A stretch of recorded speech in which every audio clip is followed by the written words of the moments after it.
Alright. Hello. Welcome to Getting Real with Graham. Today I'm sitting down with a good buddy of mine, Mark, and we're just going to talk about some hot topics going on in America right now, thanks to our new, most popular, and best president ever.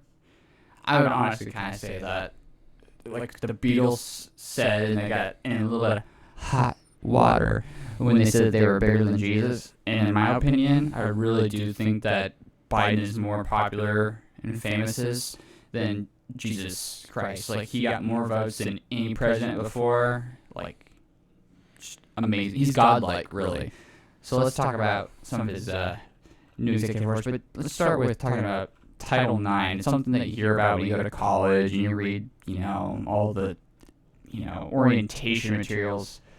So we're just going to talk about from the Women's Sports Foundation, published September 2nd, 2016. I just don't know what it is, and I think it's kind of interesting how some of his executive orders will play a part and how it might change Title IX. So, Title IX states, no person in the United States shall, on the basis of sex, be excluded from participation in, be denied the benefits of, or be subjected to discrimination under any educational program or activity receiving federal funding assistance, end quote.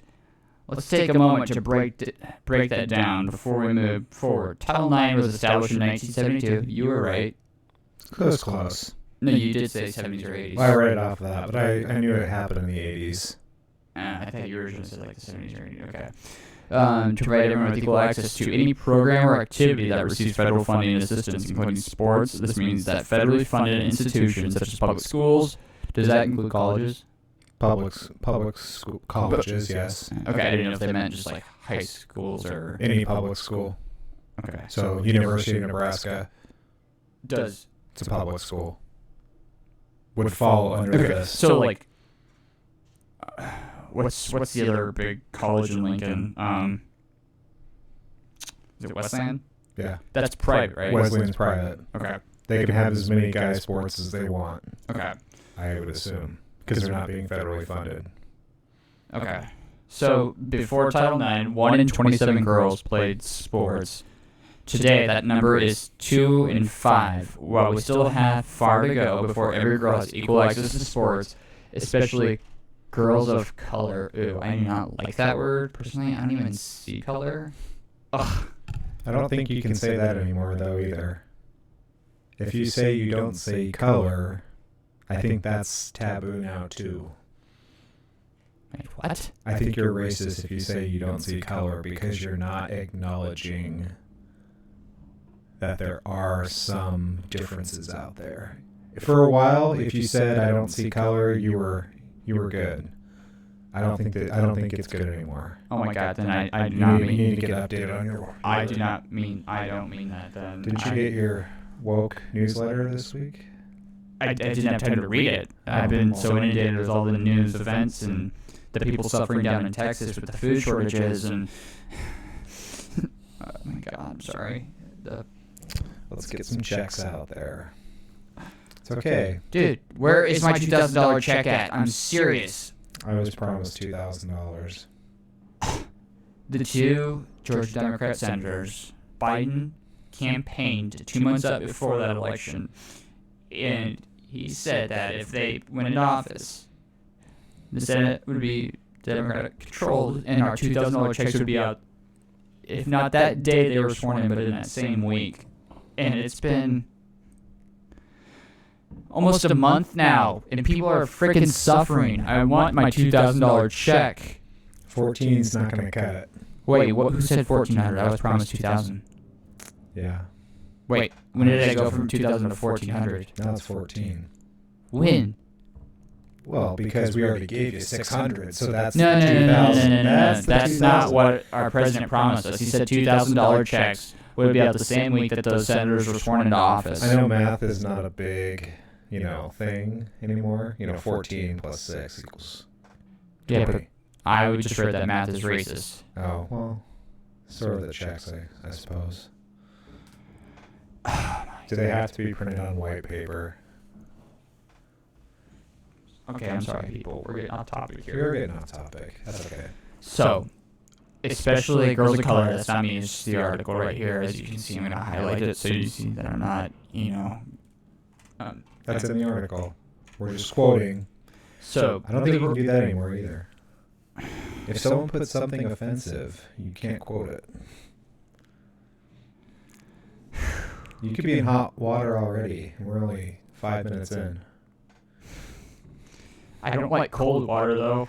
It's clear that we are making headway this summer at the 2016 Rio Olympics, which was plagued by, mosquitoes and stuff, I think. The world watched as woman after woman broke barriers, shattered records, and won titles across a multitude of sports. By the way, this is from 2016, not 2021, so we have that frame of reference, even though context, I guess, doesn't even matter anymore. Nope. From gymnastics and water polo to basketballs and swimming, it was clear that American women dominated the Olympic scene. There has been a steady increase in the participation of American women at the Olympics since the passage of Title IX, and this summer we watched as hundreds of girls who benefited from this law made history. All I see after I read that is American women dominated because we put more money into their training. That's all I see. So do you think that there's a big water polo program for women's water polo over in whatever the hell country? No. I'm trying to be as progressive as possible, but I don't think some sub-Saharan countries or other countries that don't have the funding would be able to fund women's programs for water polo. Can use swimming pools for one. I think you go across the board. Why does America do so well in the Olympics? We fund more athletes to go. You have more athletes. You get more of a chance to win. It's a numbers game. Yeah. And so would you say that Title IX is a direct result of that? Because Title IX added more sports for public schools, right?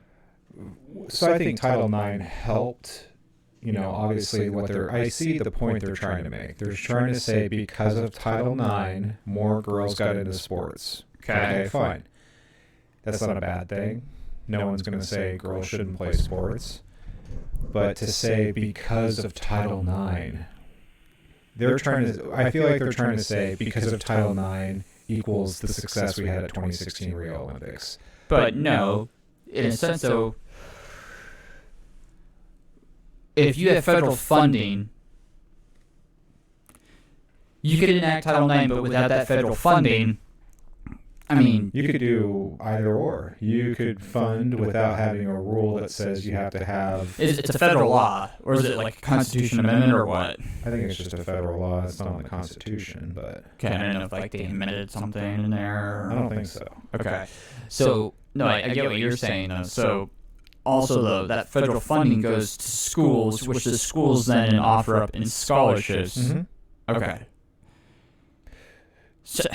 So for the University of Nebraska, for example, how do we know what sports guys play that are very obvious: basketball, football, baseball, it's very obvious.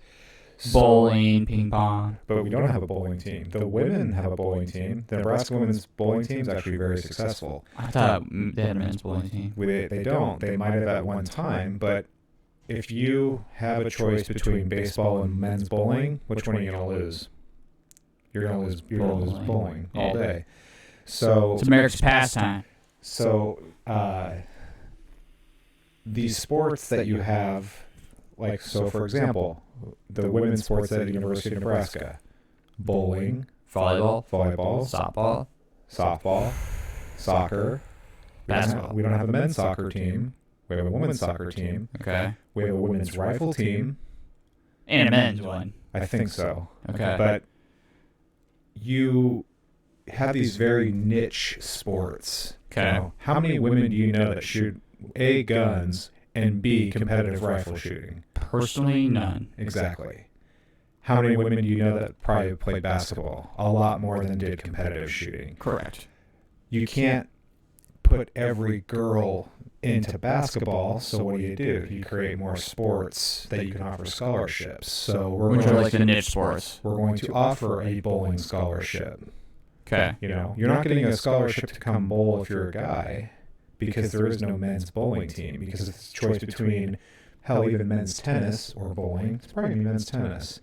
Obviously baseball, football, basketball. I think even hockey would trump any. So UNO has still got... UNO still has men's hockey. And they have a women's hockey team. I would, if you're saying that, I would trust your... I don't know. I mean, know. let's do this. They very well might. Does UNO have... If I had to guess, I'd probably say no. But how many women's college teams are out there playing hockey? How many is there a huge demand? Just club hockey. So I don't feel like that's a natural... Because there's also a men's club team at UNL. It's not an official sport at the university, but it's a club team. Okay. But how many girls do you know that are interested in playing hockey? I'm sure they're out there. I don't know any personally. Okay. You know, so is hockey going to be, you know, okay, let's say you have a couple of teams, you might only have 5 collegiate teams that play hockey, you know, or something like that. But you have to find these, you know, how easy is it to get girls into bowling? Well, it's a lot easier than getting girls into hockey, I imagine.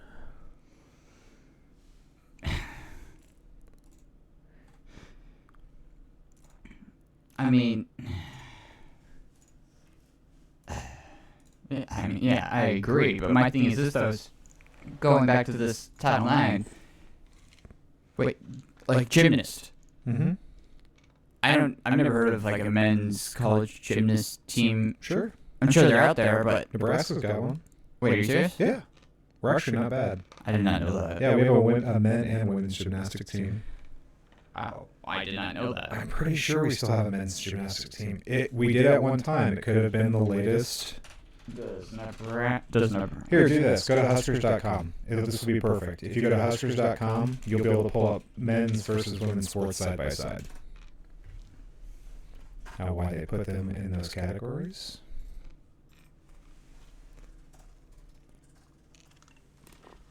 And right at the top, just go to teams. That's it? That's all of it? Yeah, just go to teams.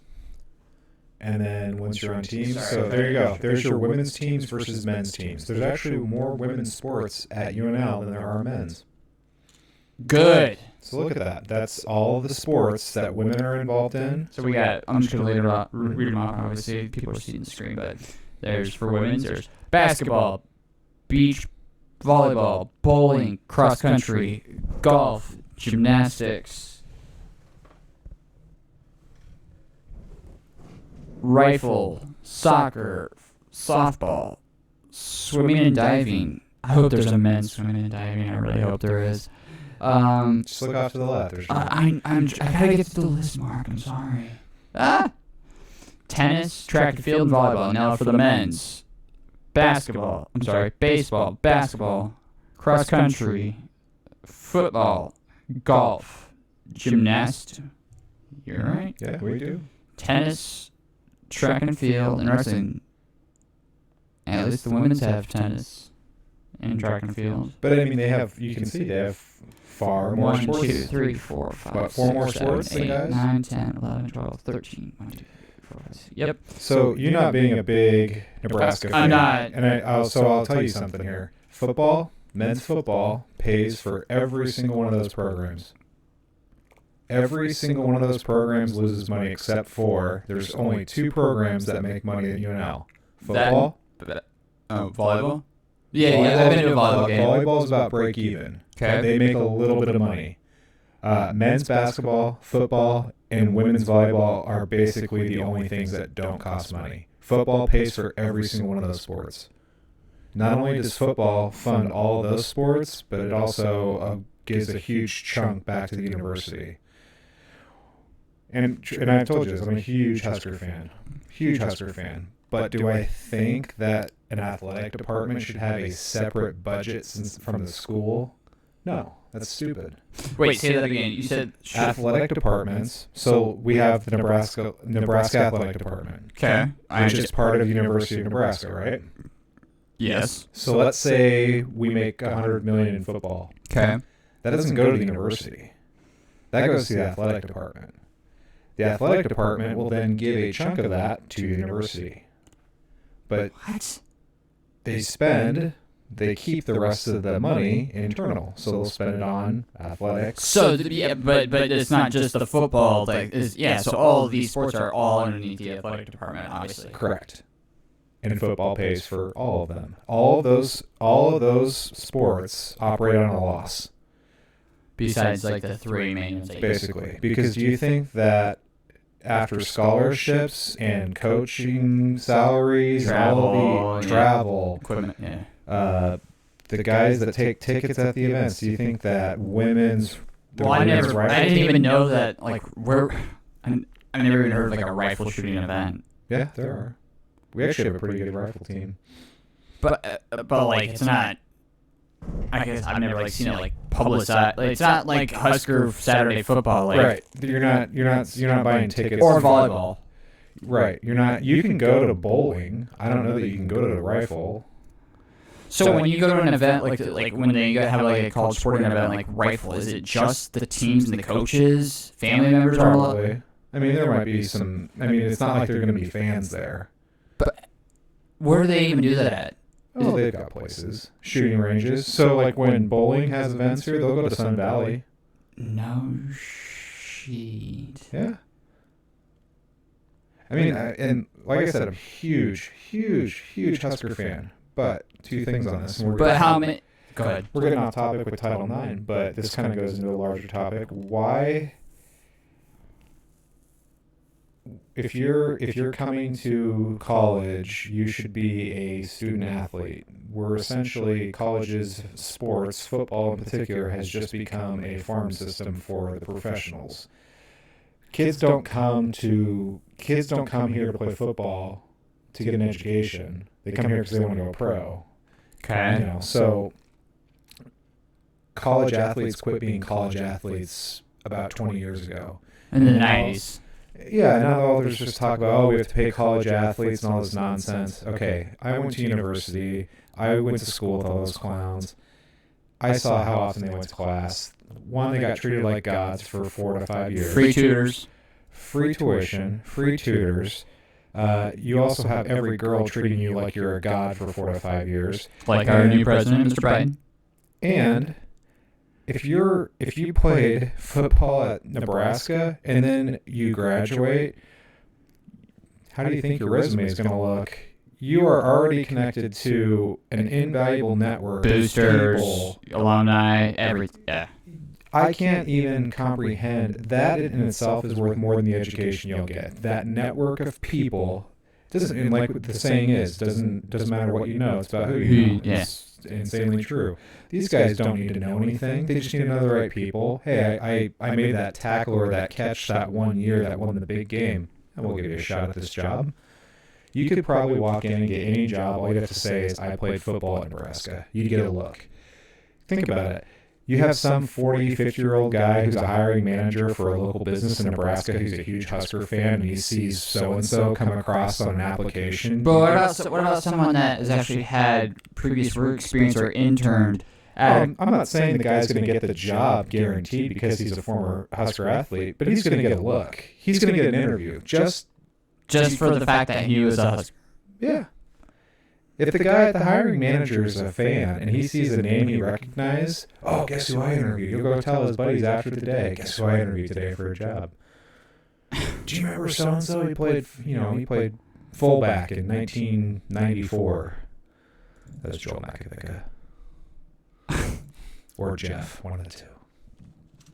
But no, I remember, hearing kids complain about that, and you get a free education. That's, I know what I paid for mine.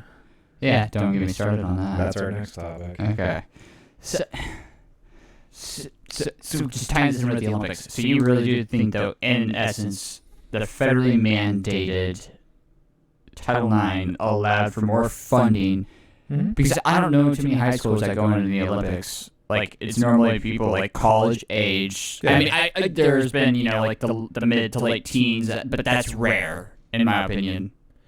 I mean, like the Gabby girl, the gymnast. But I guess I never realized that public high schools, though, got federal funds for sports. Or do you mean, when it says public schools, is it just universities? I think they're referring specifically just to universities. Okay, because college. everything else would be at the state level, Okay. not federal. Okay. Because I didn't think that. You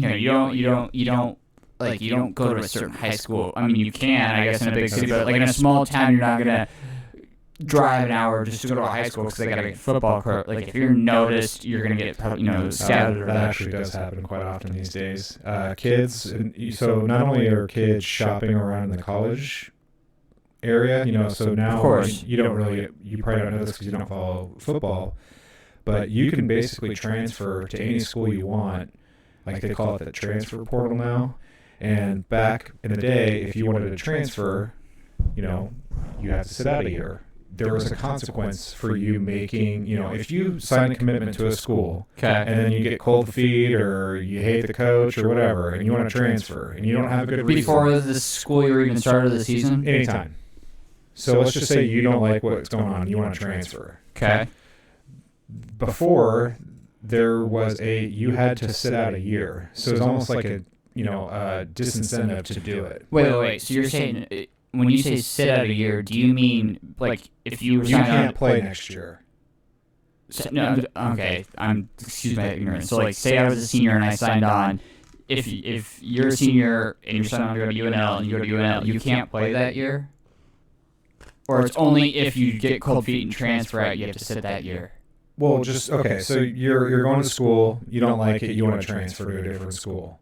So before, you would have to. So it's the 2020 football season. Okay. No, wait. So let's just start with. So we have like a concrete example. So say a high school student graduated in May 2020. Yep.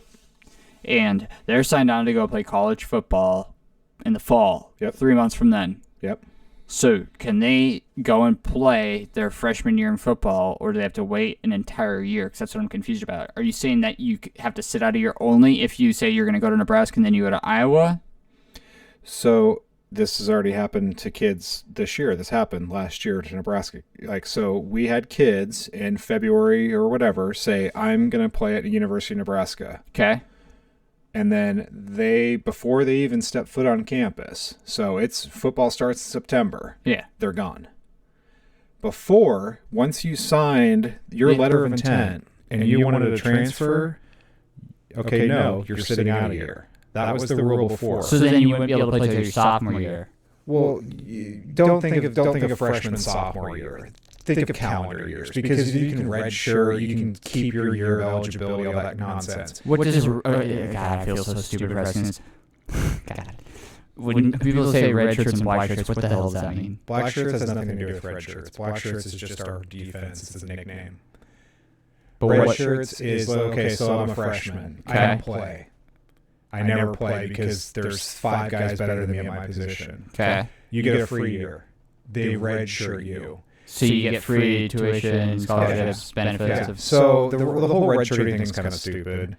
Let's say you get injured your sophomore year. You can use your red shirt that year. So it's a way to... You're still on the team. It's a way to preserve a year of eligibility. Okay. So a lot of people are saying it's stupid. Just give kids 5 years to play 4. Okay. So don't mess around with a medical red shirt or this red shirt or whatever.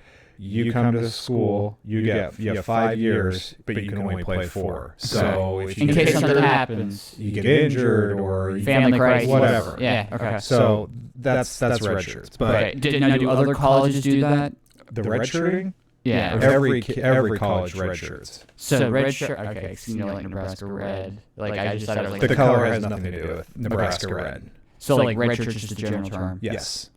Did not know that. So before, this is what's stupid, and it's been very popular with COVID, is you have these kids that are committing to a school, and then before they even get here, hasn't even practiced, I'm out.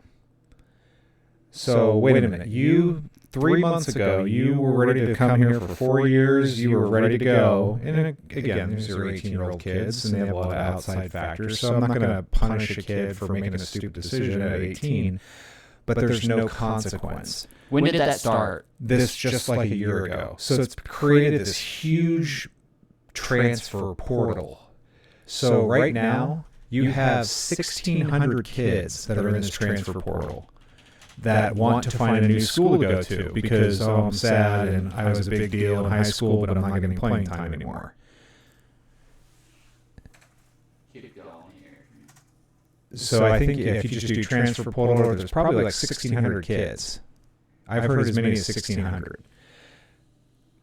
So back in the day, if you wanted to leave, you had to sit out a year. Now you don't have to. So if you don't like your school, you just go to somewhere else. Should I go to this one right here? Yeah, that'll be fun.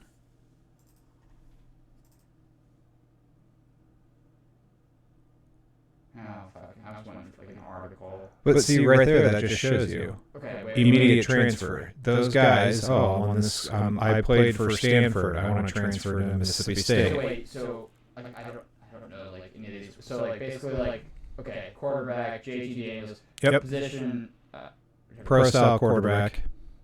Wait, say that again. Pro-style quarterback. So like okay, quarterback, right? Yeah, he's a pro-style, which so means he he drops signed out. on to go to is that Georgia? That's a prediction. They think he's going. So he is transferring from Southern Cal, USC. University of California. Okay.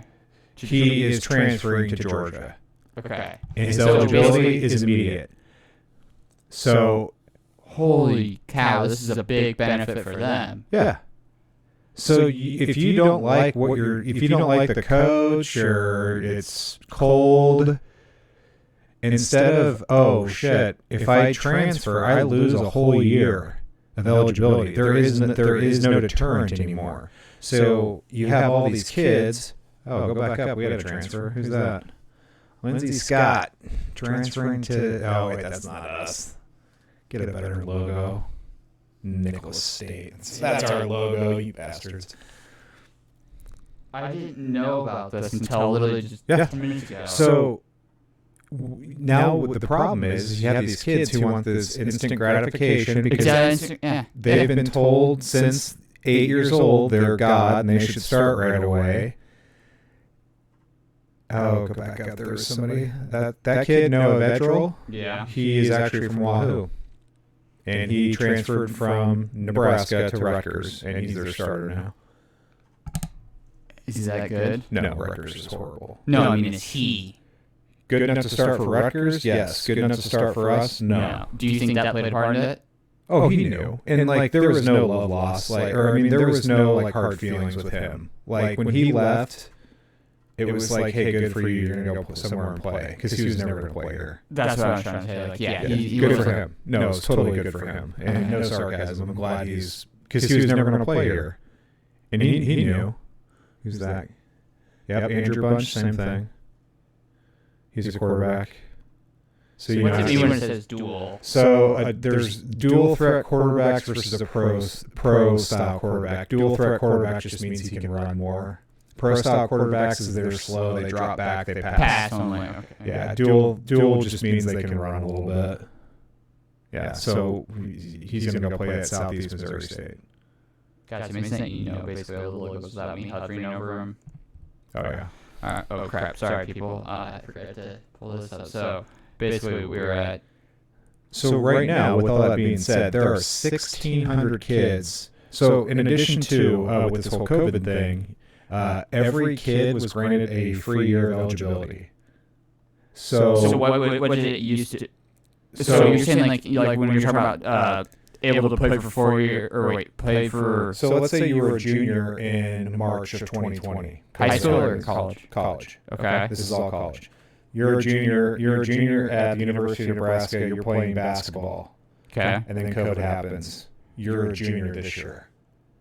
So you were a junior last year. You're a junior this year. So not only do you have all of these. So just think of supply and demand. Yeah. Okay. So you have this pool that always.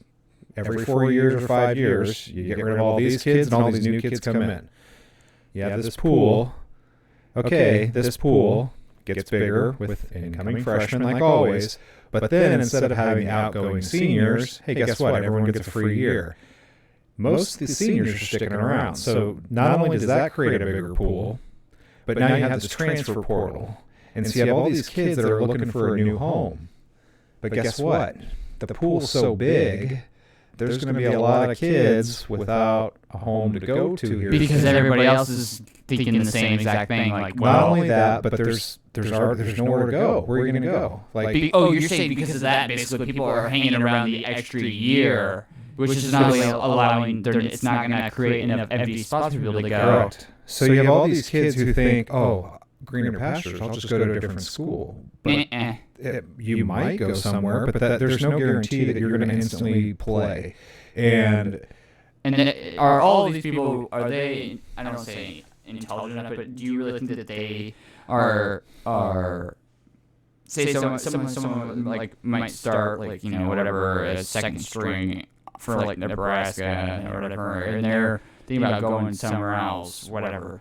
I mean, like I said, I don't know the sports, but like Florida or California or something like that, depending on, you know, like one of the main teams, they have to realize, like, I'm probably not going to be playing second string. So, for example, one of our best players, he transferred. It was a heartbreaker. He's like, I'm transferring. It's like, here we go. This year. His name is Wandale Robinson. He was like one of our best players. Yep, one of our best players. And he said, I'm going to Kentucky. He's originally from Kentucky. So, you know, and it's kind of bullshit, but a lot of kids are saying, oh, I'm homesick because of COVID. COVID. I just want to be around COVID. Yeah. COVID's a catch-all for anything. You don't want to go to someone's house. Wait. Didn't you have COVID and you died? No, I had COVID and I survived.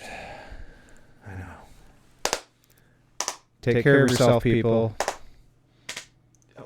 Fred, dude, you're supposed to join on that. Take care of yourself. And I always say this, though, I'm sure for some people, for me, I always say, clarify, for me, COVID was nothing. For me. I know that there's some people out there that's lost their lives. Yeah, absolutely. But if I had to bet, I'm a betting man. I'm guessing most young people probably be okay. Okay. But So basically, how big of a I don't want to say, like, it's not a conspiracy, but like controversy was the transfer portal? Did it piss a lot of people off? Say that again? Did it piss a lot of people off? There's not a lot of anger around it. I think it's frustrating for coaches and having to deal with it because they don't know where. How do you build a team when a kid tells you, and then 3 months later, I'm going to sign on, and then you build your team based on what these kids are telling you, and that's why it was such a big deal for the coaches to go like and scout people. Yeah. They had scouts, and you put all this time into a kid, and then he commits to you. And you're like, I got my quarterback or I got my wide receiver. Then you quit looking at other quarterbacks or other wide receivers because you got your guy. And then he changes his mind. And, you know, again, before, there was a penalty. There's no consequence. There's no consequence. 100%. And so I've kind of gone back and forth on this because on the one hand, yes. But we're in a damn pandemic. But I look at it from a professional standpoint. So if you don't like your job, what do? You find a new job. You quit and you get on unemployment. You find a new job. It's COVID. That's what I did. You find a new job. Yeah. So on the flip side, what these kids are doing is they've had no real work experience. They're marketable. Hey, I can play football. You want me to play football? I can play football. So they are marketable and they have skills. So I'm playing devil's advocate. I'm taking their side. I'm a fan, man. Are they doing anything different than what anyone in the professional world will do? I'm going to go where I'm most valued. We do teach that. No, I do. Yeah, I agree. So playing devil's advocate. I'm a fan, man. I see why. Please tell me you see devil's advocate movie. I haven't. Oh my god. I haven't. You probably thought I was. Oh my god. Okay, continue. But taking their side, I see what they're doing. I get it. Yeah. Like, hey, this guy's saying, hey, I can play right away. You know, I see their side of it. I don't think it's good for sports in college, no, but that's a whole other ball of wax. But to me, this entire past year of any freaking sport, professional sports, baseball, football, basketball, whatever, it's a flanking write-off. It just, in the history books, it just seems to be a goddamn, excuse my language, it just seems to be a dash with a couple of asterisks saying, it's COVID-19. COVID-19. To me, none of that crap mattered. These playing in domes like freaking snow globes or some crap like that. I mean, to me. Did you notice how football didn't miss a single week though? NFL football did not miss a single game. Well, it's because they probably got better scientists and better PPP. It's bread and circuses. What? It's bread and circuses. Okay, yeah, that makes sense. I get Keep it. us fed, keep us entertained. What's the circus? Well, no, ship them off to Disneyland. It's not baseball. No, ship them off to Disneyland like the NBA did. No one. Can you imagine what would happen if COVID would have happened in September, and football was off the table right away? I don't think that would have happened. Like, there would have been riots. I don't think people understand. Like, if you take away football, it's like taking away the circus. You can't take. It's almost like taking away the bread. You have to give them. You have to give them both. Yeah, well, no, like my favorite senator says, AOC says, no, they need bread. That's why there's looting from stores, because they're hungry, and Louis Vuitton bags will give them food, like, or they eat the bags and purses from the Louis Vuitton store. Why do you expect me to go to the store if I don't have shoes? I need shoes. Nike Air Ones. I saw like a couple of people downtown walking barefoot, though. On that note, I do like how cold it does get here. It does weed out a lot of people. In Oh my god, I love it. You gotta be tough. When I used to drive to work up 27th, there over the summer, I saw way more people sleeping in sleeping bags and crap that I'd never seen before. Just this year. Dude, a dozen. Not in for our town, that must be unnamed. Kind of a lot. You have no idea. Seattle, have you ever been to Seattle? Never wanted to go. I've been there once. I did, and this was before all this nonsense, so this would have been 10 years ago, 15 years ago. What nonsense are you talking about? The city of Seattle. Okay. They have the best mayor. There was homeless people. I was not prepared for how many homeless people there were, and I actually saw. We were in a T-shirt store, and a homeless guy, probably 60 or 70, just full on, and just dropped his pants. What? Yeah. Oh yeah. And did what? I don't know. I didn't stick around and see what happened. We got the hell out of there. You've never seen a store just. We were like cockroaches. And it's probably a really crappy part of town, though, I bet. No, it was just downtown Seattle. Next to all the other businesses and. How, like, when you say just buying T-shirts. No, I get that, but like I never did Seattle, but like you're downtown, so I'm assuming heavily populated area. Like how many homeless, like were you getting accosted? Like change. No, it was kind of weird. Like, were they doing dope? I don't remember seeing drugs, but were they sleeping? It was weird. Like what I remember was walking down the street and like it was almost like they all stayed on one side of the street. Like I remember seeing like just 20 of them just all lined up against like. So it wasn't like right now though, where there's like all the tents and stuff. No, it wasn't like that. Okay. Not like Tent City, LA, or anything like that. Now it's in New York and. Yeah, it wasn't like that. It was just a lot. Like the volume was a lot, but. They weren't like people pretending to be homeless just to get money. They could have been. Okay. I just remember. I will never forget that guy because I was behind him when he just. Yeah, we didn't stick around long enough to see what happened, but it was pretty shocking. That was the only time I've been to Seattle. And you'll be going back next week? Unless Kurt Cobain comes back from the dead, probably not. He's dead. I'm a big Nirvana fan. That was cool. There's a lot of cool. You could get a lot of cool Nirvana stuff up in Seattle. So. I mean, Seattle played a huge part in like the Sub Pop record. The punk or not punk, grunge. Grunge. Yeah. We went to a glass blowing place too. That was cool. Other than that, Seattle was pretty forgettable. It's hot. What? Yeah, that was like really cool and like misty. That's what I thought too. No. You went during the summer, I'm assuming? We sweat our balls off the whole day. It was awful. Is I lost my wallet there too. Was it during the summer though? Yeah, it was. Okay. Yeah. Okay. So I'm assuming that where I that, think I'd like the weather in the winter, but I don't want to live over. I don't want to live there. fudge no. I don't want to live there or Portland. I don't want to live either of those. Don't get me started on Portland. Is it like Port Water or Oh, something? God. You get it? No. Portland, Port Water. Yeah. It's funny. I'm knocking out of the park. So, going back, so basically, yeah, we obviously wrapped up. Basically, the reason that women dominate the Olympics was federal funding, which we can raise and nurture talent. I mean, American women athletes. I mean, I think the amount of money that's being put into American women's sports compared to other countries' women's sports, I think Hands down, we're the top spender. easily. And, Not spending, funder. and it shows. Women do far better than our men's teams at the Olympics. I mean, look at women's basketball. Look at women's soccer. Look at, our women's soccer team is far better than the rest of the world, We won parity-wise, yeah. Okay, so I was promised a bill of goods. Let's see here. And I'd like my bill of goods to be legitimate. Let's just do this here. Forbes is pretty unbiased. Let's see here. Oh yeah, I like this. You do have to look for. You do have to go far to look for. Oh, no. I love Google. I love Google. They're not influenced by anything. I just like people to tell me what to think. Dude, you have to It takes a lot of energy. think what they want you to think, I believe. I don't even think they want you to think anymore. No, they don't.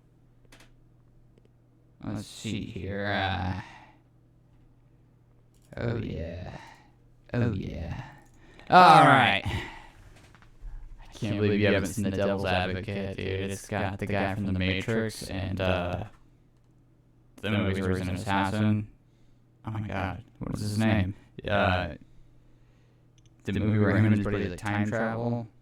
Keanu something. Keanu Reeves. Keanu Reeves, yeah. Him and the guy from Scarface. Al Pacino. I didn't like Scarface. And I thought it was kind of it's a remake. it's over the top. Of course, everything in the 80s was over the top. But I'm saying no. But not in a The good devil. way. No, it's plastic. It's fake. But the Devil's Advocate is that Keanu Reeves is a small town attorney in like down south, and he's like won every single one of his cases, and he gets like scattered until they come up to like Manhattan for this like law firm, and God, dude, it is a good movie. Like I'll check it out. it came out in like '98. Yeah. Really good. Keanu Reeves is like Hollywood's favorite guy now. I don't know how that happened. He's because he played it safe. He's like everyone's favorite guy now. Because he literally is like, in a way, I've heard, I've heard, I've never seen him, but I've heard people that have seen him like riding the subway in New York City, like down to earth guy. Like he's not like limousine, like bodyguards and shit like that. Like he's just like literally like. No, he's fine. I don't have like a. I never thought he was like this super great actor, but I never had like I can't stand that guy. Like I don't like George Clooney. George Clooney plays George Clooney. Like, okay. I don't hate him. No, but I don't think he's like. I don't like when he was getting married to that one chick. Everyone, him. It's like Amelia or something like that. Yeah. Who cares? No. I don't care about I don't care about any of that. other people getting married or the royal wedding or any of that crap. I don't know. People like Barbie and Ken. The fantasy Camelot. I've been looking into like Camelot and Merlin and Prince those tales. So let's talk about like my new favorite thing that like our new greatest president has ever done. All right. I'm gonna get out of my. Wait, you don't have any student loan debt anymore, do you? I It's do. like, dude, what you do? I do. Wait, so do I. Yeah. And I've been making payments every single month, sometimes twice a month if I can. And Yeah, so we should be like. Wait. So let me This is see. for us, right? So people watching this. Okay. October 7th, 2020. This is by Adam S. Minsky. I don't know what the ESQ means. He's just Esquire. Esquire. Okay. I don't know what that is. He's an attorney focused on helping student loan borrowers, though. Of course. So if this happens, sounds like Adam Minsky's out of a job.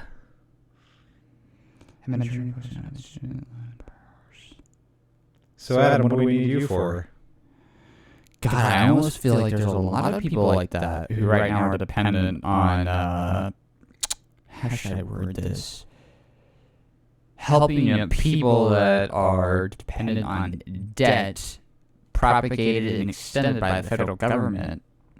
Didn't the federal government basically take over lending money from the banks, like personal loans, and now it's all based? I mean, people still get personal loans for college, but you mean student loans, specifically student loans. Student loans. Yeah, it's another thing for them to get their. You have to keep the bubble going. So after the tech boom, we gotta build money into something else. Housing, real estate. Well, And real estate, student loans, and now it's look at our two biggest bubbles: housing, GameStop. housing, student loans. What we have 1.4 trillion in student loans. It's actually up to 2 now. Is it up to 2? Anyways, Hold 2 on. trillion. I thought it was like 1.4. Maybe it's 1.6. I want to say 1.4. Usually I'm pretty good on this kind of stuff. That's my guess, 1.4 trillion.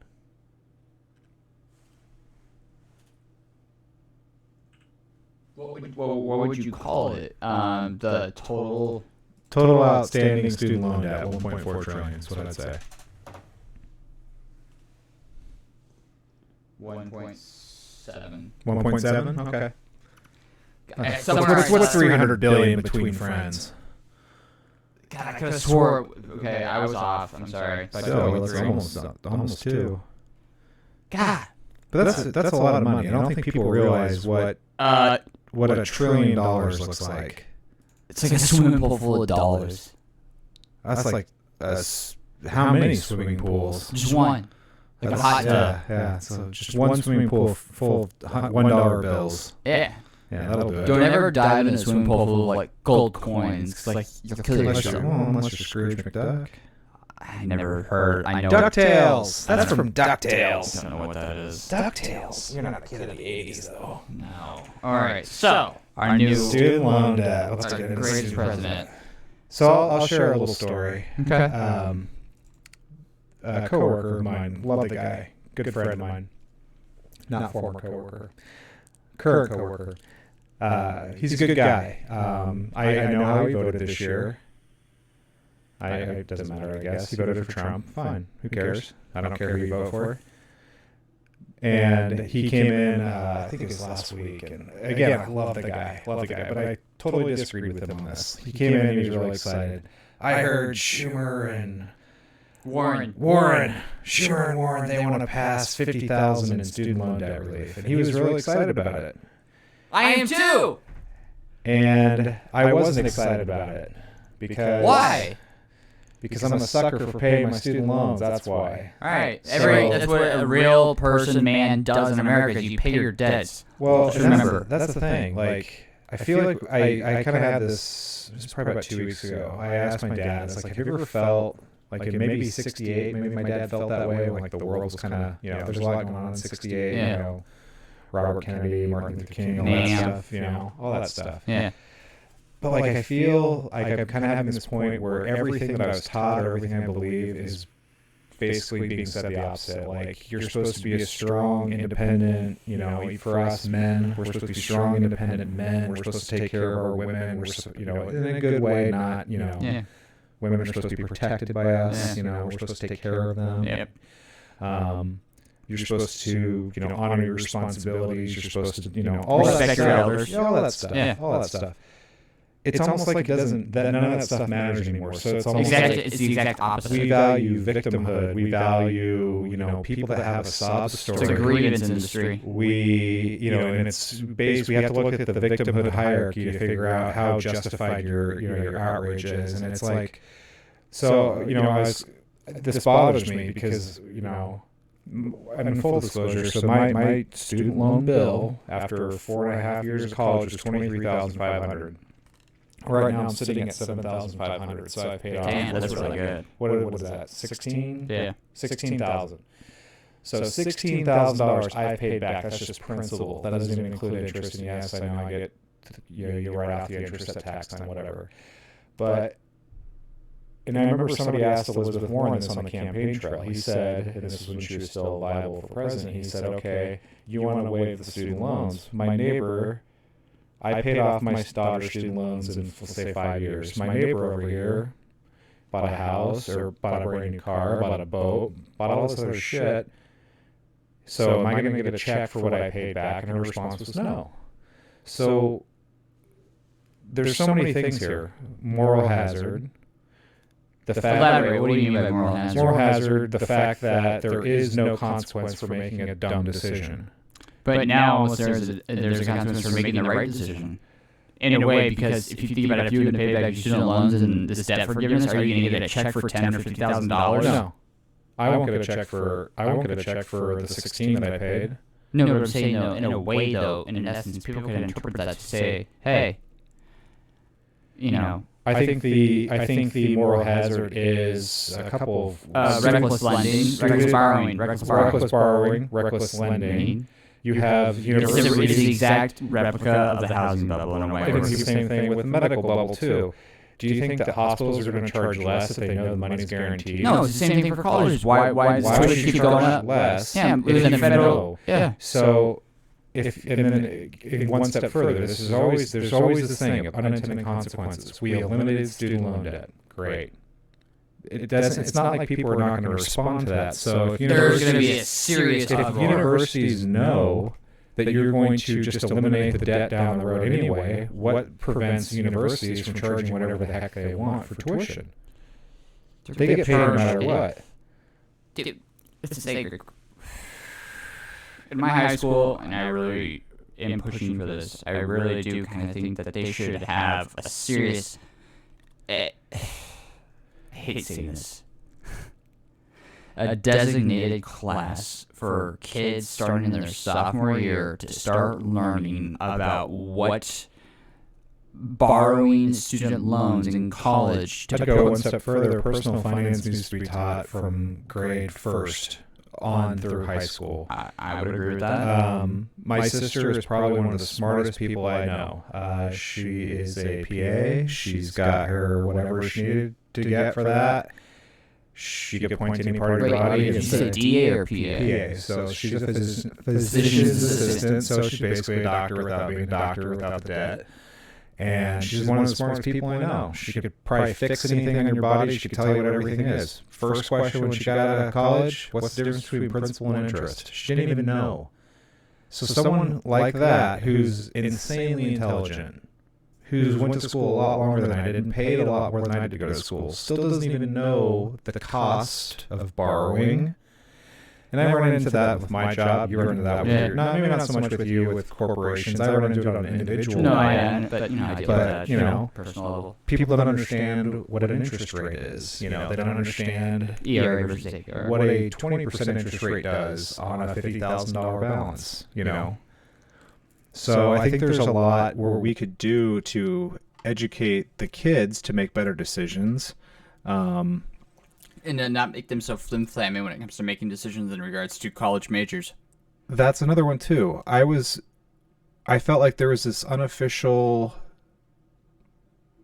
mantra that we were all taught growing up that if you didn't go to college, you were a failure. If you did go to college, you were going to make X amount of dollars. Straight out of high school, you're going to make X. It was almost like we were promised. You mean straight out of college? Straight out of college, you're going to make X. It's almost like we were promised. No, all you had to programmed. Programmed is probably better. Yes, I'd agree with that. we were programmed. I have to go to a 4-year college. And here's It had to be 4-year because community colleges weren't, they weren't the same level. No. Here's the thing. I'm going to step in on this. No. In high school, when I stated I'm going to go to community college 2-year first and then transfer over. Why would you want to do that? Why would you want to do that? It's less. It's less. It's less. Who cares if it costs a third of the money? You're not going to get, and who cares if you're going to be taking all these classes that don't even pertain to your actual major that you're interested in? You have to go to a 4-year university from the get-go. And granted, though, going back to personal finance, had I just went to the 4-year and I knew what I wanted to go into, might have been the best thing for you. Correct. But at the time, how many kids know what they want to do at 18? I'd say a very small percentage. I still don't know. Correct. I mean, but I'm saying though, we were once again program's the right word. We were sold the bill of goods that was. Yes. Yeah. And I think that was the frustrating thing. And I remember feeling that way. I got out of college. I had the job at a bank, and it's like, why am I not making X? And it didn't matter how hard I worked or, and it was about who I knew. It was about the extracurricular activities involved in it. It had very little to do with my job. Or, in a sense, though, which it really is a double-edged sword in a sense because... You have to play the game. Well, but here's the thing, though. If I could have went to a 4-year university and I didn't have to take out student loan debt and I had wealthy parents and I could spend more time in my social life building my network, I'd be so much better off now. But in a sense, I had to work basically a full-time job the entire time, spend more time. I didn't really go. So I'm going to take that and segue with what we're talking about. So this is why I'm against student loan forgiveness. 100%. I agree with you. 100%. One, for the fact, and people need to be responsible for the decisions. That right there. And if you want to be on a personal level, why in the hell was I paying $400 a month when I was 24? Why didn't I get my new car? Why didn't I take a trip? Why didn't I get to do all the fun things that you got to do? Not me, but the people. The people that didn't pay their bills. Correct. I was trying to be responsible and forego the pleasures. Because I was instant gratification. Yes, I was foregoing all that stuff to make an impact on my debt. So, which I give you props for because literally pay down. $400 a month. $400 a month now is a lot of money for me. I don't know how I did it when I was that age. That's impressive because I didn't really start making payments anywhere close to that until about 3 years ago, and I paid down a significant amount. And I got to that same point, and so I quit paying on my student loans once they started talking about this. Why would I, if I'm sitting at 7.5 and the magic number is 10 or 50, we'll just say 10. Let's just say 10. Yeah. Why in the hell, and I was aggressive last year, why would I continue to stay aggressive on my student loans when I'm a sucker for anything under, so right now I feel like I'm out $2,500 if you weigh 10. I feel like a really big sucker if you weigh 50 and I'm out every single thing. What I should have done is not paid a single cent my entire life and just hope that someone would come and take care of it, which is essentially what a lot of people's plans were. Yeah, and now it's coming true. And the thing that... Wait. Coming true. I don't think a lot of people had a plan, ever. Of course they did. But I'm talking about coming true. Well... I think it's going to happen eventually. It's going to happen eventually. The fact that it's like everything else, we're talking about it, it might start... So right now it's 50, okay? The left is screaming at Biden because they won't give him 50. He's saying back in October 10. So if it's 10 now, how many more years until it's 50? And then how many more years after that until it's completely forgiven? Which does nothing to, one, assess the actual problem of future student loans. But it shows a complete... a negative factor of people, for one, not taking responsibility for their actions, not having the ability to plan for the future, not having the responsibility to pay down their debts.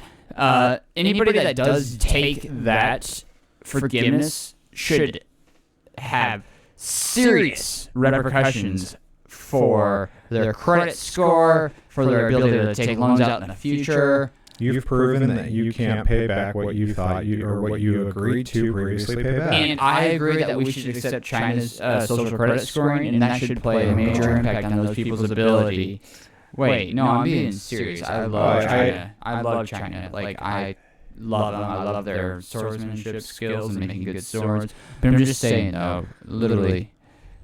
So, you know, It needs to be somehow factored into it, just like your credit score. If you took $10,000 for your student loans and you didn't pay it back, or 50, there needs to be consequences. But there never will be because people can't be held accountable. well, and so I'll go two things. I'll go back to my colleague, who, you know, I would say he's a pretty conservative guy. He was very happy about this because he's going to benefit from it. And I understand that's the mindset of a lot of people. I will benefit from this. And, you know, I get it. You're seeing the benefit right in front of your face. But you're not seeing the the cost. You're not seeing the long-term consequences. So, again, do you know how many people will raise hell? I don't think they. I think there are more people. No. Think about all the people who spent thousands of dollars over the past couple of years to pay down the last of their student loan debt, and then no. I think you have two camps. You have, well, three camps. You have the camp people like me and you who are like, absolutely not. Then you have the camp of people that obviously will benefit from it, and I think you have the camp of people who will not benefit from it, but they like they're apathetic. Yes. So, well, I wouldn't benefit from this, but I can see how everyone else would, so I'm okay with it. So here's why I have a problem with that. And I want to play, again, devil's advocate. I'm a fan! If I'm a Democrat and I voted for Joe Biden and we are the party of the oppressed, we are the party of the people, we are the party of helping the downtrodden, okay? So please explain this to me. If you're out there and you are a liberal, please explain this to me. I want to know how you can explain this. If I am a less than educated individual and I do not go to college, or college is not, you know, available to me, and I start working right when I get out of high school. So you have two people. You have this person that starts working right out of high school. You have this person who goes to college. The person right out of high school starts working, starts contributing to taxes, Social Security, and guess what? They're working their ass off from 18 to retirement. On the flip side, I go to college, I get to fuck around, excuse my language, party, do all the things that college kids do for 4 to 5, 6, 7, however many years now kids are going to school. A lot of people go to college for 7 years. Yeah, they're called doctors. Hey, well, actually, That's Tommy Boy. No, I get that. But actually, it's like 67, but I actually had to take like a year and a half. I think 5 is the new normal, though, honestly. I had Anyway, medical stuff. I'll finish up my point.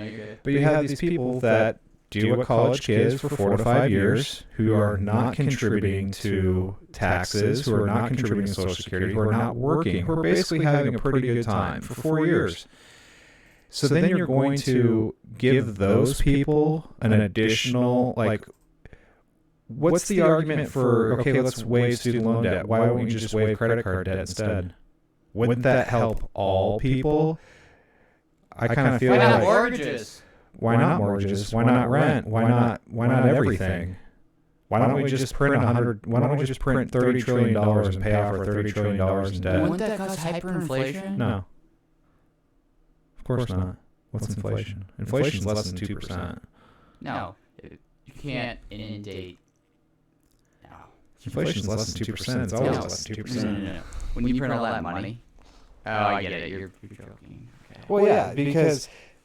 people will see it like that. Well, they're that's the thing. Going back, though, to learning finance at an early age. And it's all about, you know, look at what do you want to... If the Federal Reserve is saying we need to have inflation under 2%, we can get it under 2%. It's just like someone in sales. What do you need for sales this month? $1 million? I can get you $1 million in sales. If you need the numbers to work, you'll get the numbers to work one way or the other. 1.6. Okay. That's pretty close. So is Georgetown law professor John Brooks going to start working for free? Oh, they're not going to show the clip. Oh my God. Are you? So there. Holy There's your cost. Is that Board of Governors of the Federal Reserve Yep. in the U.S. yeah, they want to. They're not going to show the freaking. God. Damn it. Come on. No. And I've also why did heard they that get rid of the clip? I've also heard that most they always cite, minorities, as the people that would be most impacted, but I heard that most people that struggle with student loans are their balance is less than $10,000. So why would you waive $50,000 if most people that are struggling with student loans have less than $10,000? I have a theory on it. Wait. Oh God. Wait to edit the freaking clip. Oh my God. Infuriates me that they do this. You don't even get to hear your question. Well, there's no context. We don't need it. Why did they do that? Depends on whether or not you go to a private university or public. No, they did not do this. So I have a further No, question. stop. They got rid of a minute and a half before this. Oh my God. Well, you're on 8K packs. That might be the reason why. I don't even know. Oh my God. This is pissing me off. Please be legit. If Yeah, this is- sit there and add every time. If this is the same shit. It's the same clip, probably. Let's do this. You have to hear her question because you're gonna love this girl. She's a working class citizen if I've ever seen one. How am I gonna find this? So if you wanted to educate people a certain way, wouldn't giving those kids free education be a way of achieving that goal? Only if they start probably working jobs in high school where they pay 60% in tax. Say that again.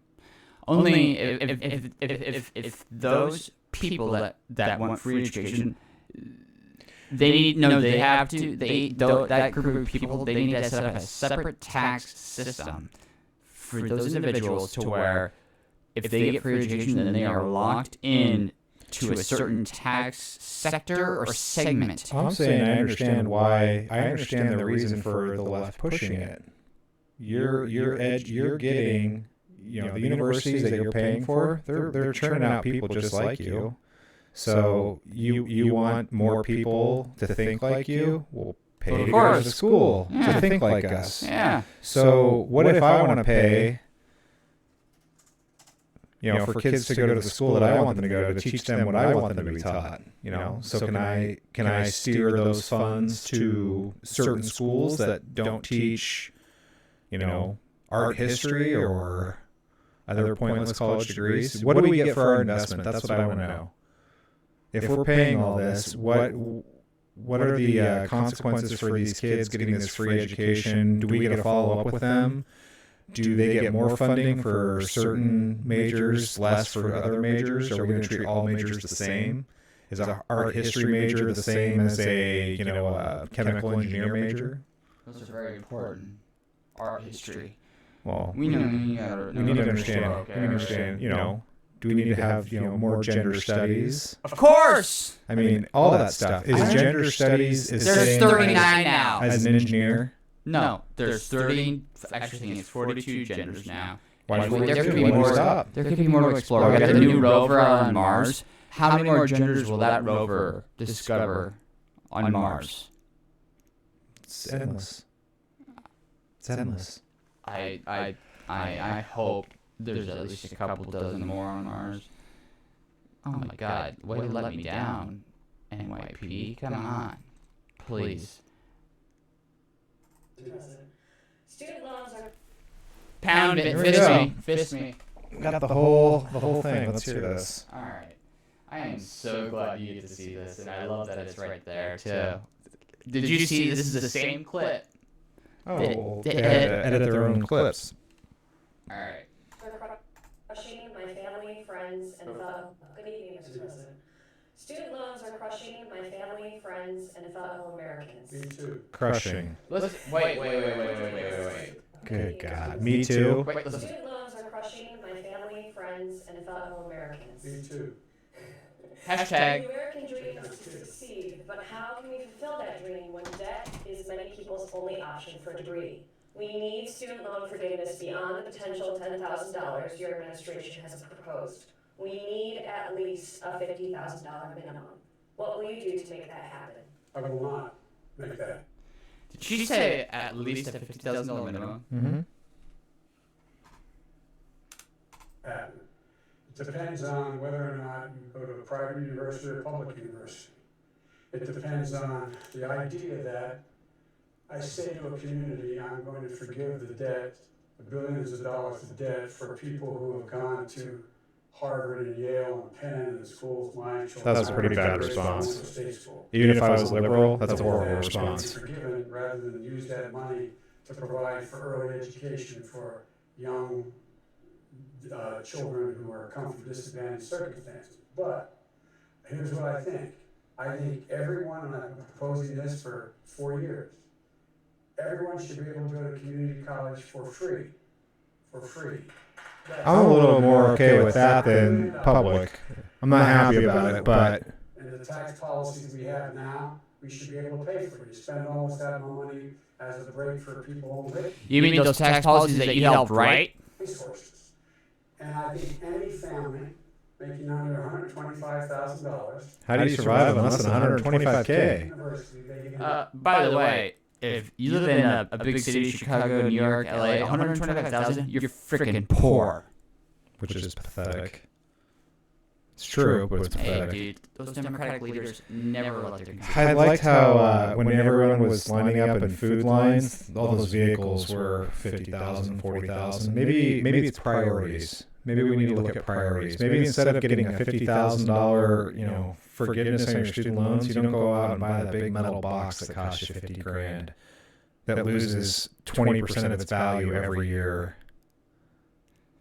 I mean, I know we all need to drive that nice, fancy, shiny box. No, dude, I drive an old car. I drive a 2006 Ford Taurus. That's how I've paid off $16,000 in student debt. So guess what? Never had a new car ever in my entire life. Don't really want one, because guess what? They suck. Who cares? New car.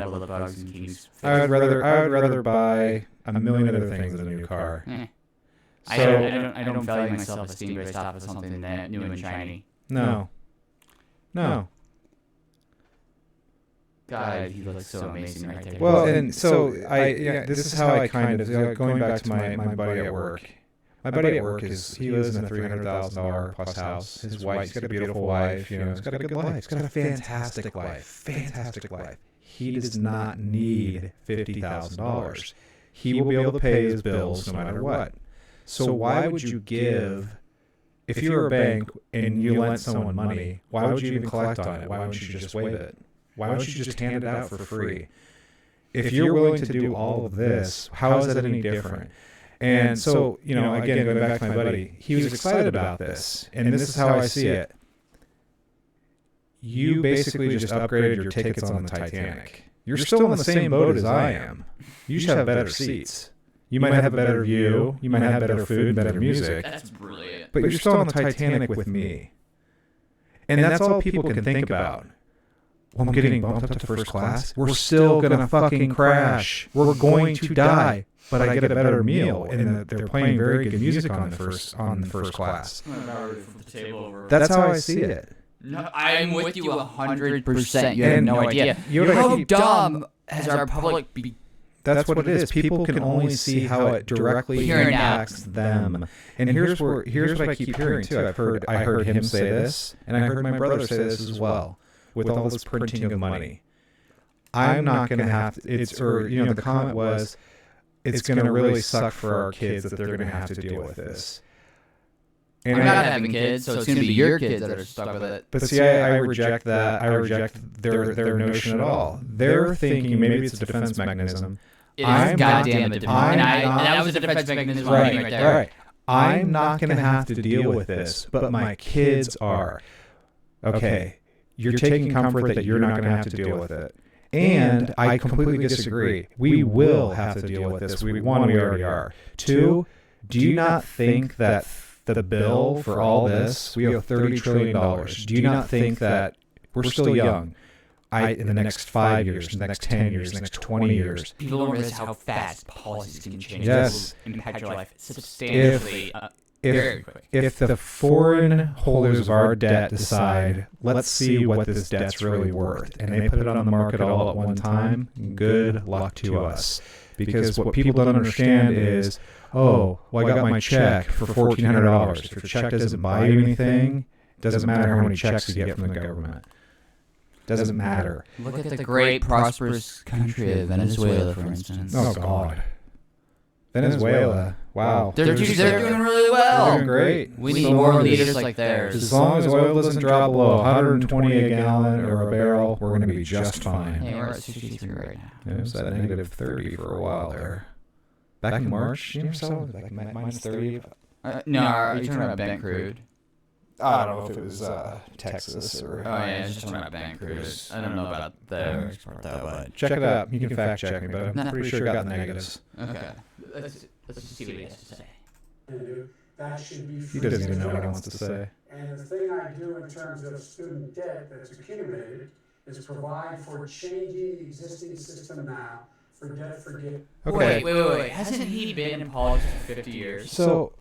Yeah. Do you know that he was the one that made it so you can't, when you declare bankruptcy, that you can't declare your student loans are forgiven and your credit card debt isn't forgiven? Why can't we talk about, and I have no problem with what he just said, why can't we, okay, so if the federal government can borrow at less than 1%, why is the federal government charging us 5, 6, Because they gotta get their VIG, bro. So, come on, man. If you want to give student loan forgiveness, make student loans 1%. Yeah, how about not... Why don't you do 1%? How about not 8.6? Is that where you're at? No. I was going to say. No. Here's one thing further. So my sister, who went to a private company to refi her student loans, she made a sound financial decision. She won't get this forgiven. Because it's not through... It's not through the government. Is it she made a sound... She went through SoFi, the private company. I've heard mixed things about them. I thought they were kind of a scam. They're legit. I mean, there's some... So one of the things with her student loans... if she dies, her husband's responsible for him. That's a big one. But she's smart, and she, like most people, can figure out a way around that. Life insurance. Very good. So she made her life insurance policy enough to cover if she died. That's smart. She made a sound financial decision. She reduced her interest payments by making a sound decision. Now she's going to be punished for it. So people are like, well, how is she going to get punished for it? She doesn't want to cover it. Because, hey, she's not getting a check for $50,000. Exactly. And the other thing is because it's called the time value of money principle, you people don't understand that, though. What? People don't understand the time value of money. Don't even start on the time value. Time is the only resource that you can never get more of. There's no... Can't wait to show you my time machine when we're done with this. this. Well... We wouldn't be sitting here. If you had a time machine, we wouldn't be sitting here. We'd be doing a lot of other stuff. But where would you go? We're getting off topic. If you could go one place, where would you go? Time machine. I can tell you mine. I'd probably go a lot of places. It'd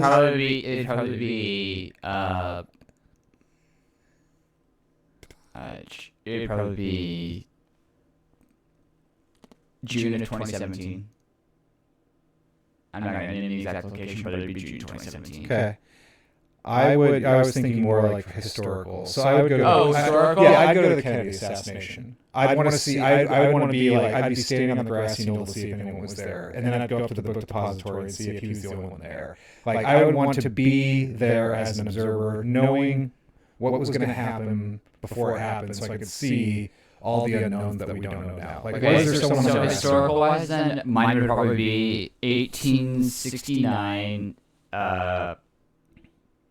prevent Abe Lincoln No. assassination? No, it'd be Kyoto, Japan. Samurai? Well, no, it would be to see how the Bakufu were. Actually, it was technically the Shinsengumi fighting against the Imperialists. Is that the Tom Cruise last Samurai? That's kind of like the Bakufu versus. That's the Baku. That's kind of really borrowed from a bunch of different things. Okay. Mine would basically kind of be how the Shinsengumi tried to put down the rebellion from the Imperialists, which was made up of several different clans, including the Choshu clan.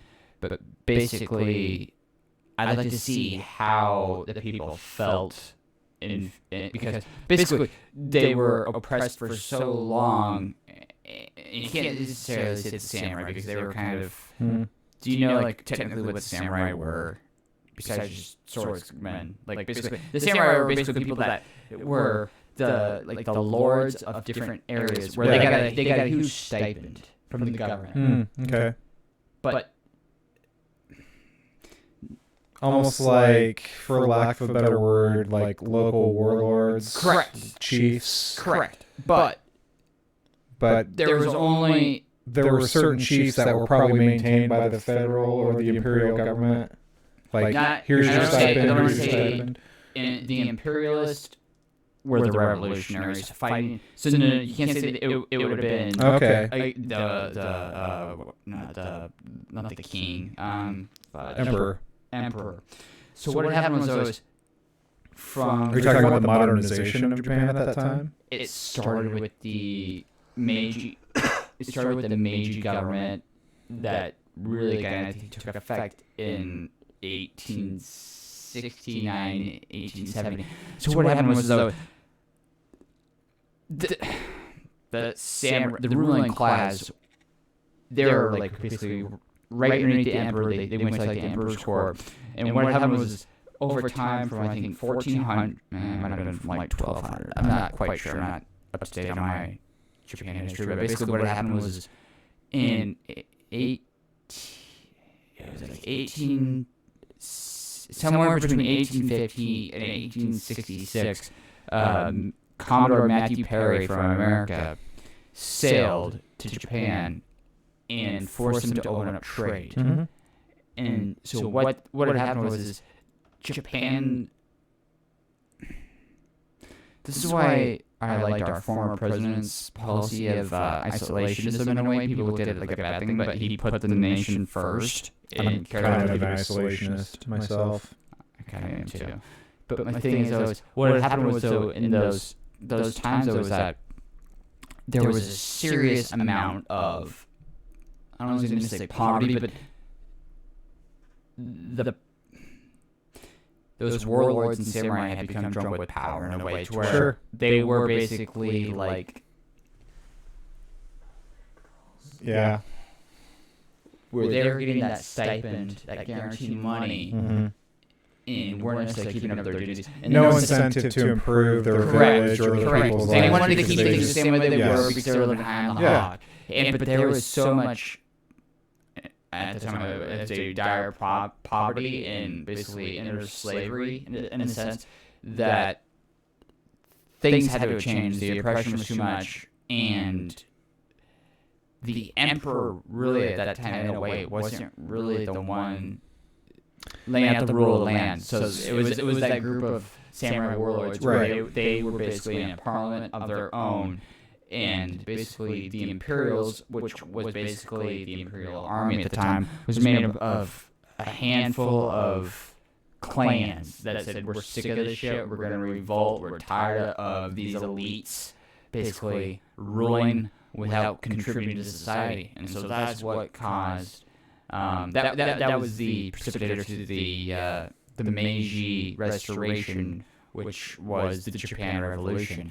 And The Last Samurai basically was kind of at the very, very tail end of that, Okay. which is based. It is based on some historical events, but to me that would be very interesting to go and if I could speak Japanese, to be able to go and see like what people thought of the imperialists, the people who were defined as traitors to their country in a way, but they were basically fighting for the lowest person because they wanted to change. But then what happened was when that change came through, they went into a real nation state, but things became corrupt because they went from clans to a European-style government, where before when it was these the ruling like samurai in this ruling class, and went into a nation government where there was actually no real leaders besides I think there was 3 real leaders, and 2 of them had died between 1869 to 1876. So basically there was no like president or anything like that, and the emperor had no real say anywhere. It was just a figurehead. And I would just have to be able to go there and say, hey, like, what do you think of these imperialists? What do you think of these revolutionaries? How do you feel about, the Bakufu, the Shinsengumi, which were part of the Tokugawa shogunate, which were the elite ruling class ruling in Kyoto, which people was like, oh, it's Tokyo's the capital. No. It was actually Kyoto. Actually, I take that back. It was Kyoto. Wasn't it? Correct, in a way. And then it moved to Edo. Yep. And then Edo became Tokyo. The only reason why I know that is Civ. You ever play Civ? Computer game Civ? Civilization? No, I actually heard about this game 2 days ago. Really? Yeah. Oh, Civ. I've played Civ since I was a kid. Oh, Civ is fantastic. Wait. Played it on Steam all the time. Okay. And I noticed you have Steam. So I have Steam. Yeah. So, okay. Civ is fantastic. Okay, one second, because I just found another game that I really would like. I haven't played it. Oh, there's all sorts of games like that out there. But do you get a free trial on Steam? With that game or in general? Because there's a game that I really want to play because the whole Mars. It's called Kerbal Space Program.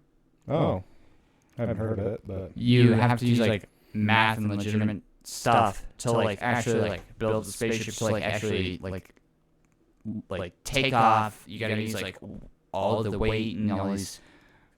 It's hard to explain, but hold on. What? It's called. So it's not Sims. Civ, like Civilization. SCIV or SIV? CIV. Sid Meier's Civilization. He's on like 5 or 6 now, but yeah. Civ, SIV.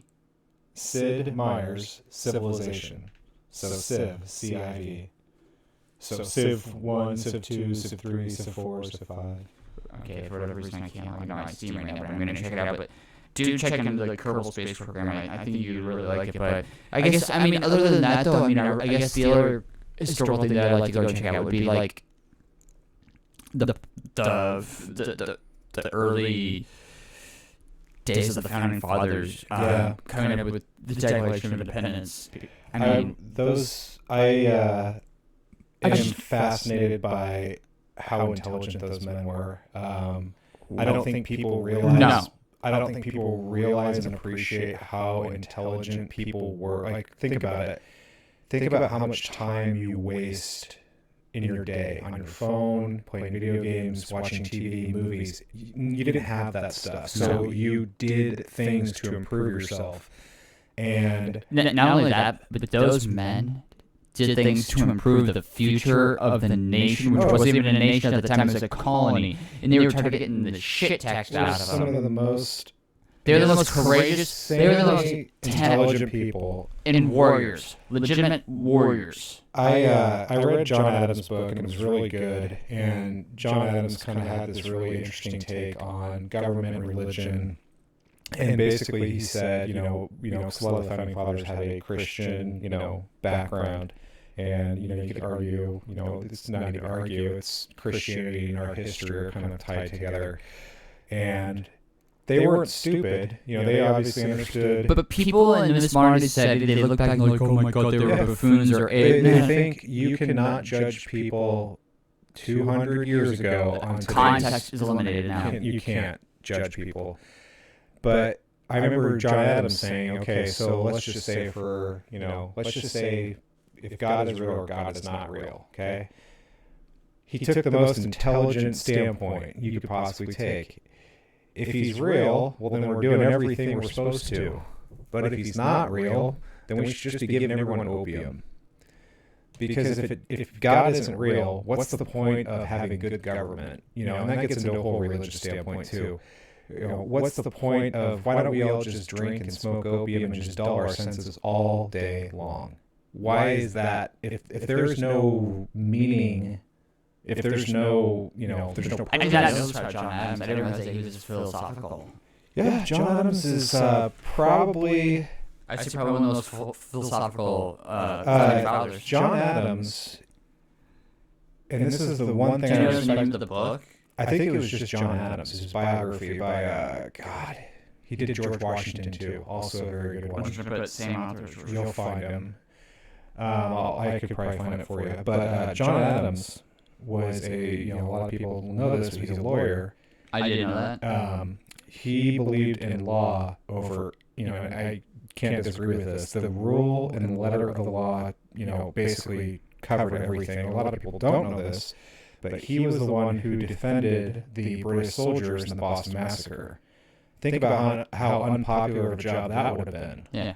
He took the job. But everybody has the right for legal representation. And I got a big argument. Even if in the public opinion they're already guilty, yes. And which those soldiers were guilty in the public. And think about nowadays. There is no trial. No. Everything is You're done crucified online by the mob. before you even get to trial. Correct.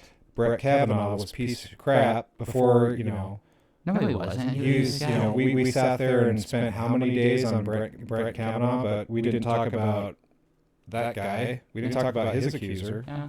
Why is that? Why is that? Maybe because he has 50 years of a... Well, I thought defending, we were told that we can't allow someone like that to be serve, it would be a disgrace for him to be... He's president now. He's more popular than Jesus Christ.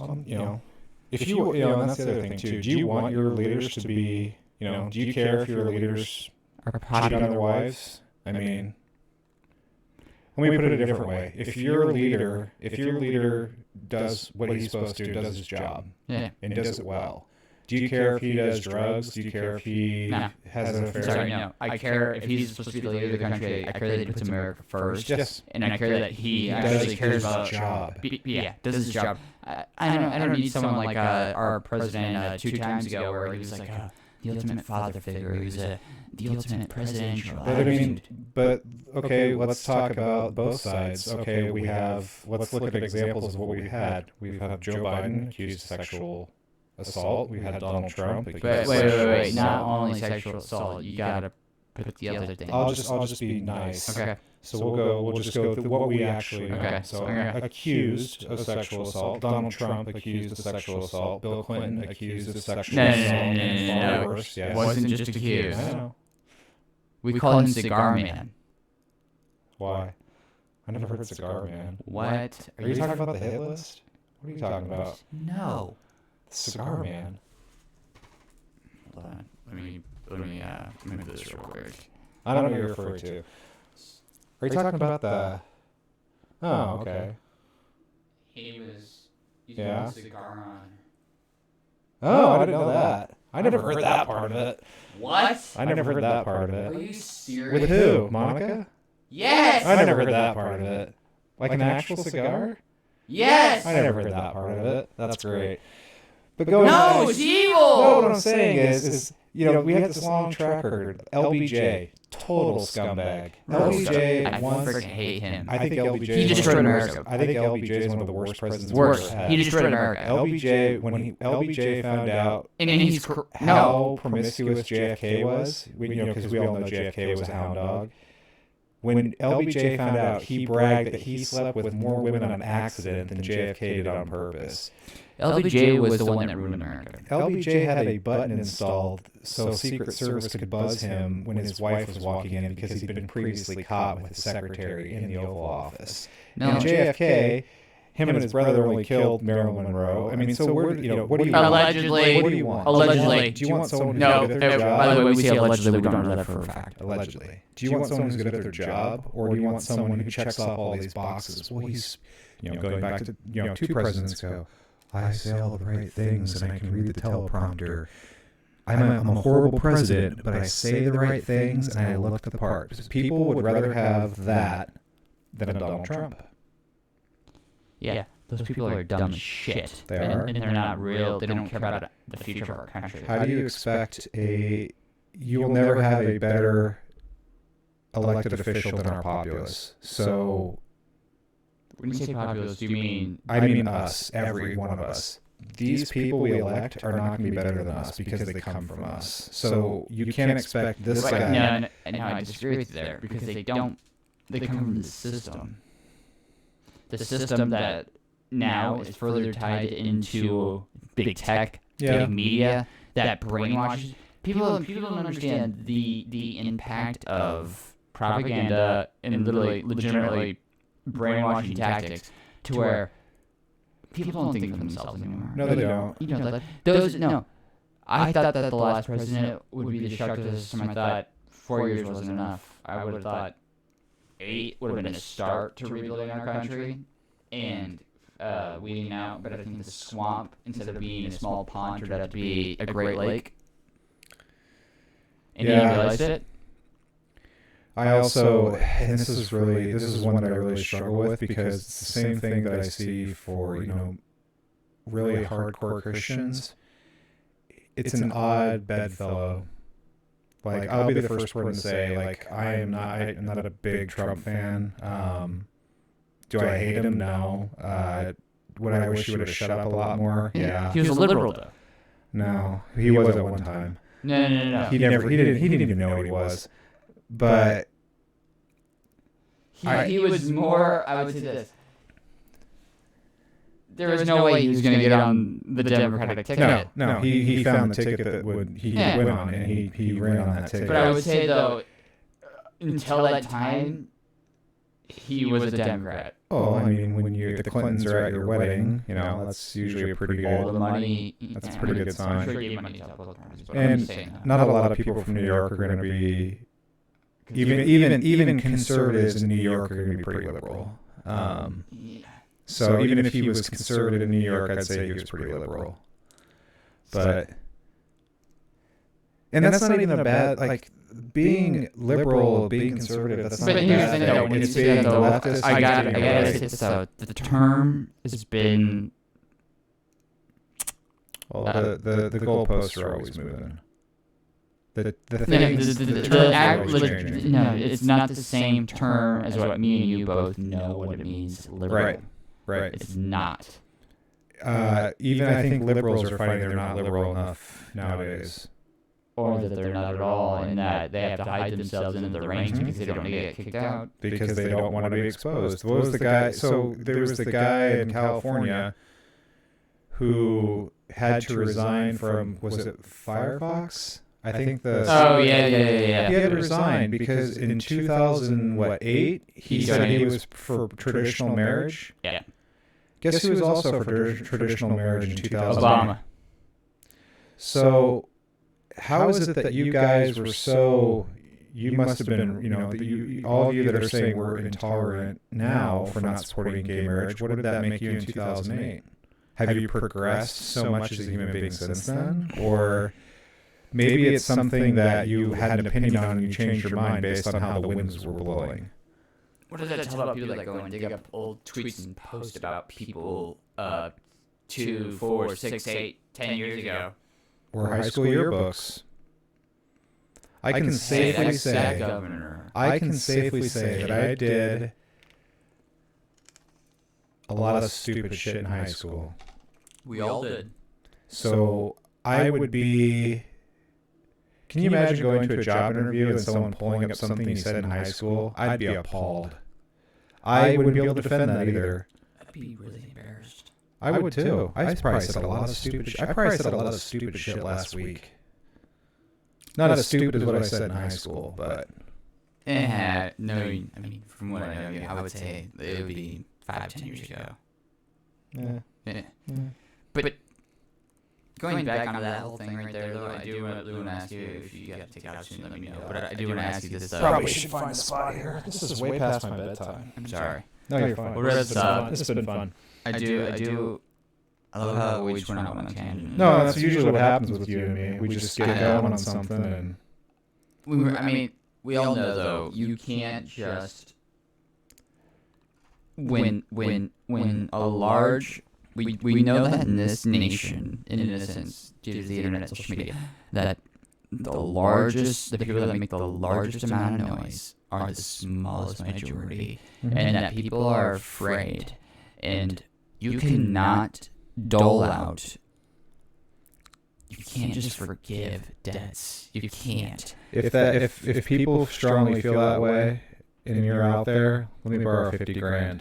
I'll pay it back the same way. Correct. That you're paying yours Correct. back. And you tell me how you're You doing can, that. dude. It will be an exponential issue down the road. And I called myself out when I said, "Well, I'm not gonna have kids." So no, I fudged up, people. No. Policies will be enacted. Taxes will be raised.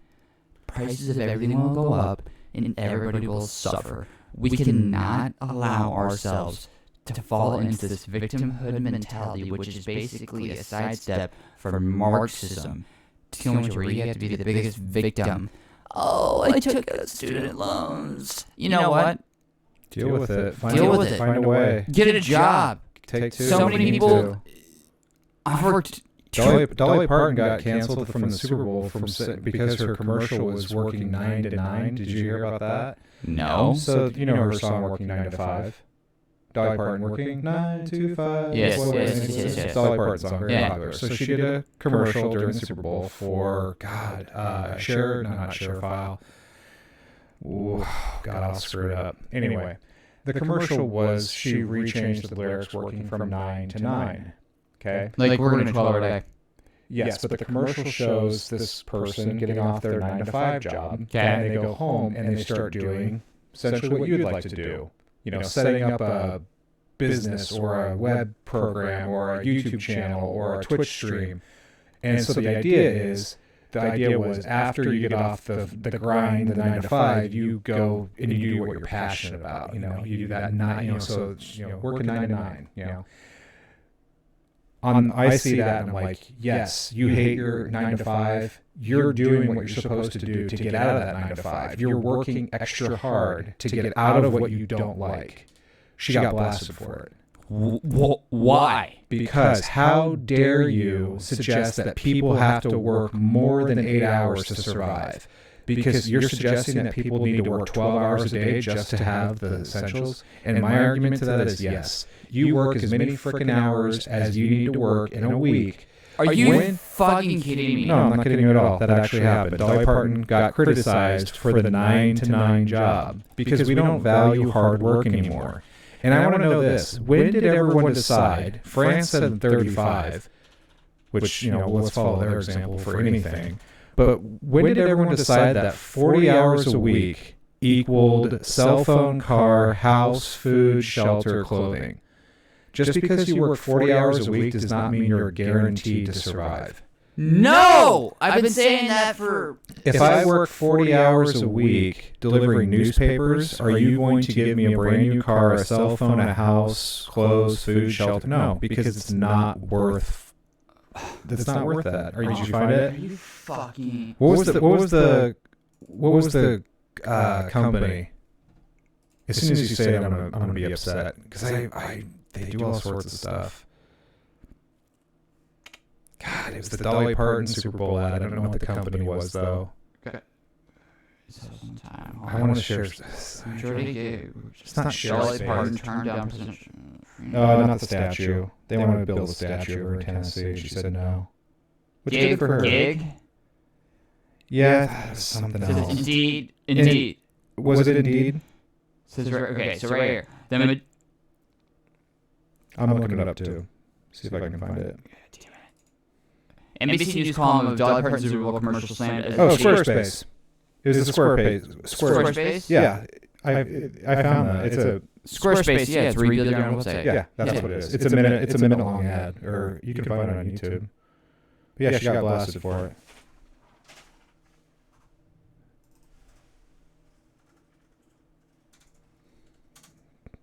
So do I want to type in the actual commercial? I just did Dolly Parton Super Bowl ad. It's the first thing that popped up. I think it's a fine little commercial. It's only a minute long. How could people get so worked up over it? Just watch it. It's only a minute. Nothing wrong with it. I think it has a positive vibe. Look at all those people that downloaded it. Idiots. I thought it was clever. She's waiting to get off the clock. Oh, 5 to 9.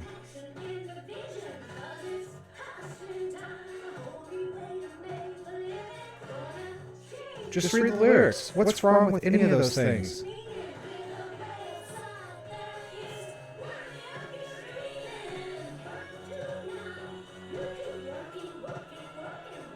No one should have to work 12 hours a day. No one should have to work 12 hours a day to let their dreams come true.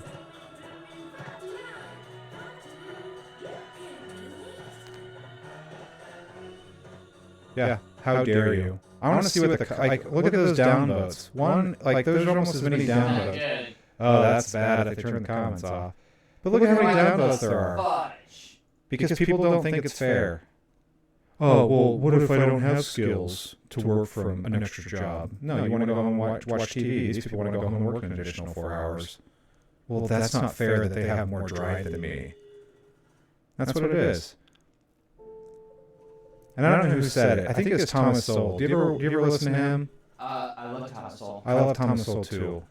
And he said something. He's like, if you can't even get equality in your own family, which you can't, how do you expect to get it out in the real world? Is this the same thing? It's the full version. Oh. Well, it really began with the song. Oh, that's just Which is such a behind the scenes crap. What's that crap on his face? See, double masking? I heard double masking is the way to go. All right, Graham, we better find a wrap-up spot here. Alright. You're going to put me to sleep. Sorry, everybody. No, I shouldn't have said it that way. I'll No, fall you're asleep fine. on you. Won't make for a very good interview, though. No, you're fine. I've had a great talk. Yeah, I want to do this again now that everything's set up and I restarted my stupid boot drivers. Been a while. We didn't cover Cuomo, the greatest governor of New York, and his lovely brother Chris. There's a few other topics, but for now, let's wrap it up. I mean, I thought we had a great talk, but basically, I'm just saying those. If any younger people are watching this, think ahead. Don't think about just how it impacts you. Yeah, don't think about your stupid Amazon Prime order coming tomorrow. Maybe think about how the decisions that you make today, tomorrow, next week, they're going to impact your life for the rest of your life, essentially. And don't expect big government to come and bail you out. Why would you want to be dependent on anyone else? I think that's the word. Like I hate being dependent on other people. System of weak-minded people that have been taught that from victimhood mentality, which to me is a symptom of a Marxist society. And with that being said, we all need help sometimes. Yes. We all need help. It's okay to ask for help. It's okay to admit that you're down. But to It's give okay. up, but to give You up, don't give up. But, You never but give up. that's the difference between admitting that you need help once in a while to saying, you know what, I'm going to be dependent on help. Yeah. There's no people struggle. You're always going to struggle. You're going to be unhappy. Yeah. Things go bad. Things go bad for long times. It's okay. But literally, I swear to God, I hope this is just me being an old curmudgeon.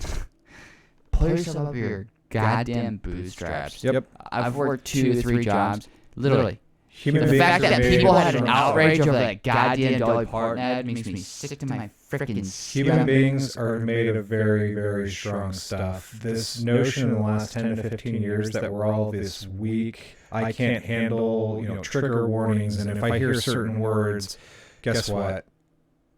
Life's tough. Life's not fair. Life kicks your ass.